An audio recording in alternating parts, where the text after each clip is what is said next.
Welcome back to the Meets from the Midwest podcast. Thank y'all for tuning in. I had to get in here, give y'all a recap from the weekend.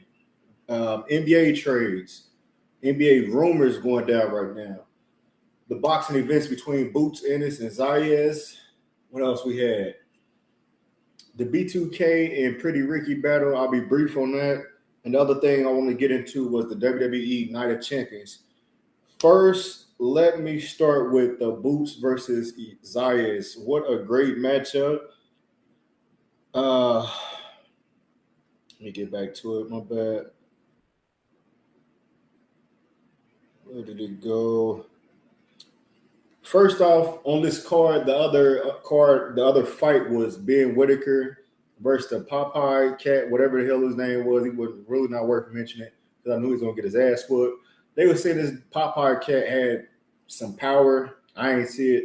Ben Whitaker is a good fighter, but after the fight, they asked him about David Benavidez, and he said he'd fight him, which is crazy because, like, dude, you're undefeated. I understand. Benavidez is undefeated. Benavidez is a pound-for-pound fighter.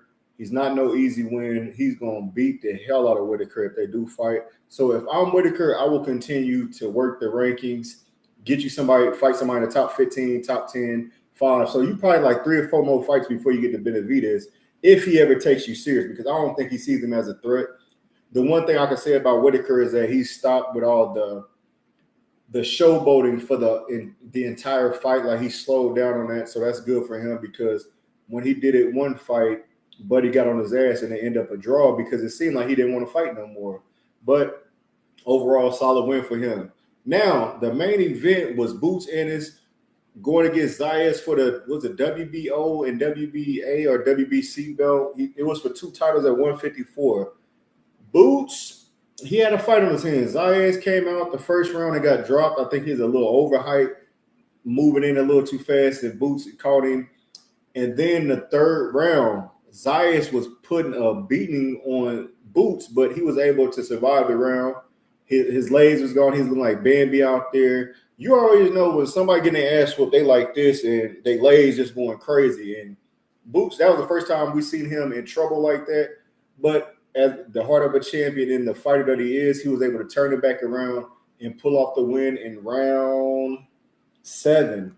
He was able to drop. I want to say he dropped him twice in round 7, but the second time, Zayas looked over to his corner and he was like, dog, you ain't messing with him. It looked like you showed what you could do, but he didn't won every round since when he was in trouble. In the third round, he won 4 rounds straight, and he was like, we're going to save our boxer. He's still young. He's only 23, 24 years old. Let's save him. Salute to him for calling out Boots, and Boots accepted it for those belts, but Boots was already saying he's coming to 154. I did see a rumor saying that Zayas would like to fight him again in a rematch, but at 160. Now, Boots already said, I'll go up to 160. Eventually, he want to go up to 168, which I don't think he should go up that high because it's people like David Benavidez there and Canelo. You can't get past Canelo, Bivol, Betraby. Those are the type of guys that's up there at 168. And if you want to go higher, like the higher mountain you climb, the harder the competition is going to get. But as far as the boxing totals go, Zayas landed 90 punches total, Boots 148, total jabs 12 to 17, power punches 78 to 131 for Boots Ennis. Again, I think, if I'm correct, Boots won round 3. I want to say round 3, but outside of that, he lost the other 6 rounds. So it's no knock on him. He's going to learn from this loss.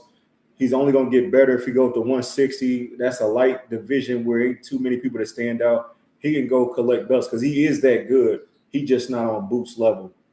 But this takes me back to how they were saying Boots can beat Bud and Spence. It's like, I don't see none of that. So congrats to Boots, but I hope that he starts working on his defense and the showboating and start taking his fights a little bit more serious. It's okay to showboat every once in a while to entertain the crowd, but don't do it the whole fight because when you get caught, he be looking silly as hell. So that's all I have for boxing.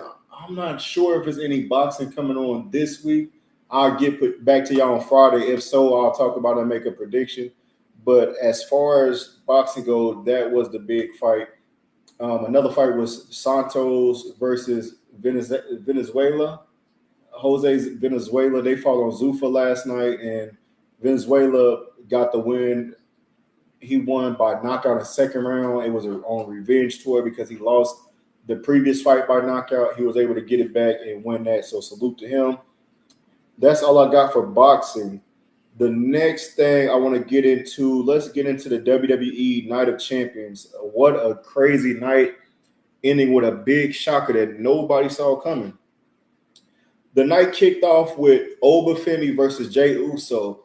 In my predictions, I said that the Bloodline would either show up or Brock Lesnar. Neither showed up. This was a one-on-one fight for the King of the Ring finals, and Obafemi won fair and square. Jay didn't try to cheat. He gave him his best shot, but it wasn't enough. Obafemi is the new King of the Ring, and it looked like it's up for him. It looks like he's going to go on and challenge Roman Reigns or the new champ that we'll speak about in a second on SmackDown. Obafemi won that fight. Next fight we had is Io Sky versus Liv Morgan. Io Sky pulled off the win. I had her winning this one. It just didn't make sense for Liv Morgan to win when she's already a champion. So now Io Sky, like I said in the predictions, that I just beat the champ in the King of Ring tournament. Now I know I could beat you again at SummerSlam for your belt if I already beat you before. So I think Io Sky is the one to win this belt, and when it gets to SummerSlam. So big win for her. Congratulations. Next fight, I think I said Seth Rollins would win this, but Seth Rollins versus Braun Breaker was a back and forth fight. The score was 1-1. This was the end of rivalry that they got for now. I still don't think it's over with. But Seth Rollins was able to beat Braun Breaker. He was able to do the curve stomp off the second rope and get the finisher after a great battle. They went back to back. I know I almost called him Scott Steiner, but Braun Breaker was able to get his finisher off a couple times, and Seth was able to get his finishers off, but they both kicked out. And finally, it got to that point where only one man could pull off the win, and Seth Rollins pulled it off. He beat Braun Breaker for the trio, the trilogy match. My bad. Next fight, we had Trick Williams versus Ricky Saints. This fight was a funny fight because Trick Williams has Lil Yachty come out with him all the time. And Ricky Saints felt like it was 2-on-1. So what he did was he pulled the old school RP Eddie Guerrero and hit the floor with whatever the stick was that Lil Yachty had, and he threw it to Lil Yachty, and the ref turned around and saw like, hey, you interfering, you just hit Ricky Saints, because Ricky Saints hit the ground like he got hurt, and they kicked him out. So it just made a one-on-one match, back and forth match. But Trick Williams was able to pull off the win. He powered up on that boy, got the whoop in his ass, and got the win. He retained the title, as I said. Next fight, we had Tiffany Stratton versus Jade Cargill. I thought Jade was going to win this one, but apparently she got a lot of beef with everybody because Jade Cargill's little team came out, B-Fab and Michonne. Mishin, I keep messing her name up, my bad. But they came out to try to interfere, and was it Alexa Bliss and Charlotte Flair that end up showing up, getting on them? They got the fighting or whatever, and Charlotte Flair actually stole on Jade, and it turned into Tiffany Stratton getting their finisher off, winning the match. But that just sets up Stratton to continue her run with her title, the United States Championship, and for Jade and Charlotte Flair to end up rivaling again and saying, you know what, we got to fight again. So these are all matches that set up SummerSlam. Next fight, we had, is that the end? Oh, yeah. The last fight we had was Cody Rhodes versus Sami Zayn and Gunther. I said in this match, I felt that Gunther and Sami Zayn was going to continue to whoop on each other the whole match, that Cody would end up pulling off the win, or I felt that Cody and Sami was going to go at it so much that Gunther was going to pull it off. What I didn't see coming was for Sami, well, all of them, like I said, pretty much hate each other the whole match, and finally Gunther was outside the ring, and Gunther Gunther was outside the ring. Sami Zayn and Cody were inside the ring, and out of nowhere, they all did they finishes on each other and stuff, kicked out each other moves. He hit him with a Sami Zayn hit Cody Rhodes with an old school roll and pulled it off by pinfall, not by hitting the finisher on him or anything. This was right after Cody hit the crossroads on both of them at the same time. It was crazy, and you thought he would have won, but Sami Zayn was able to pull off the biggest upset known to date when it comes to the heavyweight title. I know it was in Saudi Arabia. He came on with the Saudi outfit on, and the crowd was behind him. I think this was a great move for them because now it throws a complete curveball at the heavyweight division on SmackDown. So now Oba could take the easy route, but I think he's a man of his word. He want to fight the top guys, so he's going to take that belt off Roman. But this sets up Sami to have so many rivals because Kevin Owens will come back sooner or later. You got Cody Rhodes. It's not going to be babyface versus babyface. Somebody's going to have to turn heel, and I think Cody's going to have to do that. Gunther's going to be gunning for the belt. Randy Orton to end up showing back up. It's so many people that's going to come for Sami Zayn's belt.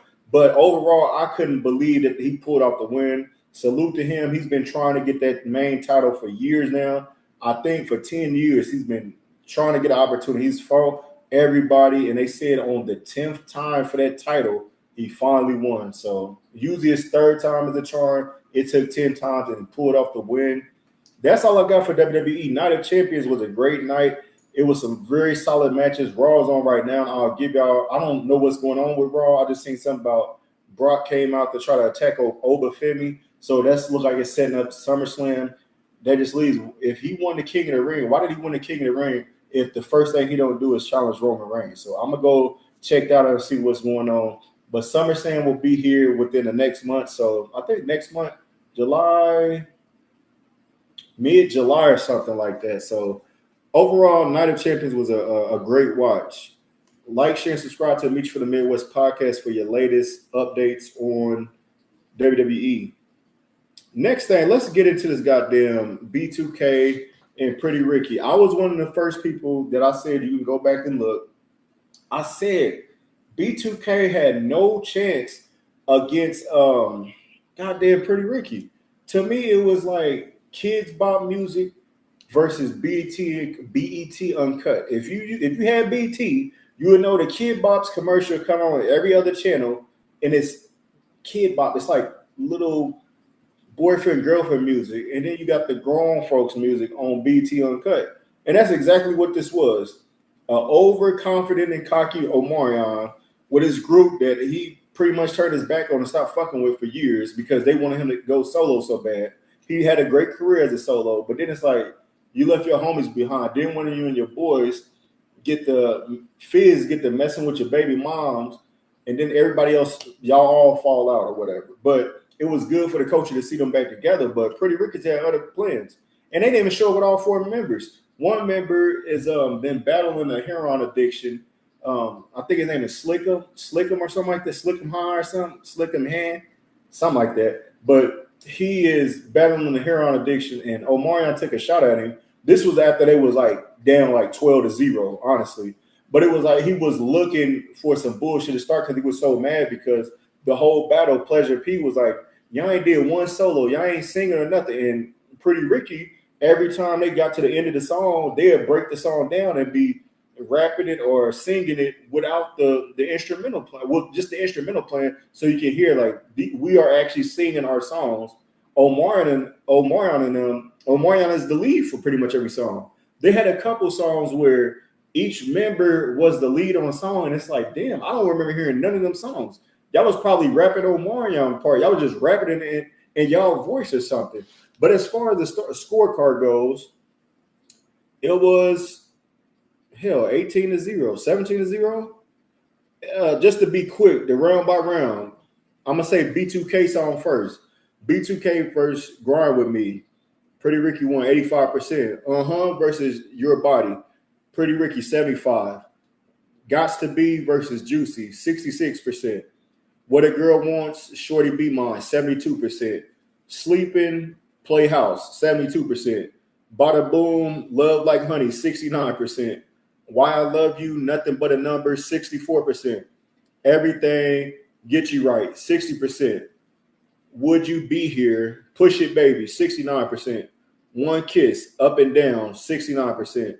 Understanding, Get a Little Closer, 66%. This is where Omarion decided to go solo. He started doing his own songs because I said that on my Facebook post. At some point, this nigga's gonna have to go to Icebox because y'all gonna run out of shit. When you think about it, B2K had 2 albums. They was just recycling them songs, and it was just worldwide. They were very popular. They was more commercial, so they was able to go on tour with these same songs. But outside of that, it's like, who? I don't know nobody music over here on that side. Wasn't nobody doing no solo music but Omarion. Icebox, Make It Like It Was, 62%. Boys for Life, Stay, 68%. Mileage versus Late Night Special, 64%. Bump, Bump, Bump. This one they thought they had one. Bump, Bump, Bump. On the Hotline, Cooked Them, 67%. Oh, did the song Did You Wrong by Pleasure P. And just what I said also is, if Omarion get in his bag thinking he's the X Factor, Pleasure P's gonna get in his bag because he's the X Factor. He wrote most of their music. You feel me? 73%. Poster B. That's the one with Jenny Ayuk and Big Sean, right? Up remix, 85%. And then whatever this last song was, they don't even know. They didn't even put the song down. Pretty Ricky did their song, 83%. So they lost every single round. They didn't even get close to winning. They didn't have over a 50% vote. That's embarrassing. It was a bad matchup. I think on paper it sounded good, but like I said, as R&B and pop type of black music groups, you will know like Pretty Ricky. I don't even know who you can match Pretty Ricky up with, because it can't be like Jagged Edge or nothing, because that's two different decades for the most part. Pretty Ricky, I mean, I guess they could have went against a group like Pretty Ricky. That'd have been better because they both make like sort of the same kind of music. But B2K should have went against somebody like NSYNC or Backstreet Boys. They should have went against Pretty Ricky. I don't know what they was thinking, but the thing about it was Pretty Ricky, I mean, B2K and Omarion was talking like they was the shit. In reality, they ain't shit when it comes to music. And that's no knock on what they had going, but it was a great time. The Millennium Tour, Bow Wow, all them boys. But Pretty Ricky was on a whole nother level. That wasn't close as I expected it. I just didn't expect them to go 17-0 on them. Like, damn. That's all I got for that. And I just want to get here, give y'all the results of it. Go download some of their music. Go download some of Pretty Ricky music, B2K. Take you back to that element. If you haven't seen it, go watch it, because Omarion was getting embarrassed the whole night. Pleasure P was even singing Omarion songs and tried to do a sing-off with him. And Omarion kind of like forgot the lyrics, but I also think that he was embarrassed that he could sing better. That Pleasure P could sing better than him. And that's okay. You're not going to win everything in life, Stick to the TV show. The Wild Rose, start up season 2, man. You cooked when it comes to this. Leave Pretty Ricky alone. I think Pretty Ricky and B2K actually said that they're going to be making new music, so that'll be good. Make some more relevant music. But as far as the verses go, they ain't stand a chance.